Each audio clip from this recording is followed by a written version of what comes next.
د اسلامي امارت د دفاع سرپرست وزیر ملا یعقوب مجاهد تازه او زبردسته وینا راغله. ملا یعقوب مجاهد تازه څه ویلي او کوم مهمې خبرې کړي، جزئیات یې ویډیو کې وګورئ او چینل سبسکرایب کړئ. سلام، ستړي مشئ. د پښتو نیوز چینل محترمو لیدونکو، وخت مو بخیر. پام وکړئ تازه خو ډېر زیات مهم خبر ته. مولوي یعقوب وایي د مدرسې طالب د چورلکې ترمیم او ناروغ درملنې ته نه دی جوړ.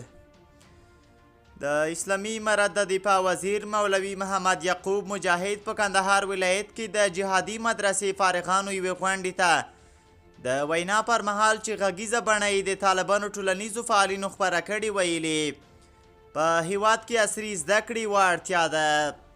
ملا یعقوب په خپلې دې وینا کې زیاته کړې په افغانستان کې داسې ذهنیت جوړ شوی دی چې د عصري او دیني علومو لارویان د یو بل پر ضد شوي او له یو بل کرکه لري.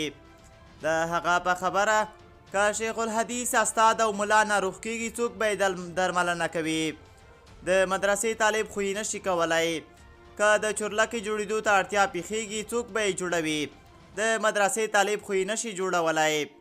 که سړک رخیږي، برېښنا تولیدیږي او کان کیندل کېږي، یو انجینر ته اړتیا ده. د اسلامي امارت چارواکي همدا شان دا راز ټینګار کړی چې په افغانستان غوندې ټولنه کې هر قشر ته اړتیا ده. نړۍ ته باید داسې انځور وړاندې شي چې په هیواد کې سنتو باندې برابر کس کولی شي ډاکټر او انجینر هم شي. د ملا یعقوب مجاهد دغه وینا زړونه ګټلي او د افغانانو ترمنځ یې یو ډول قوي او مثبت ذهنیت جوړ کړی دی.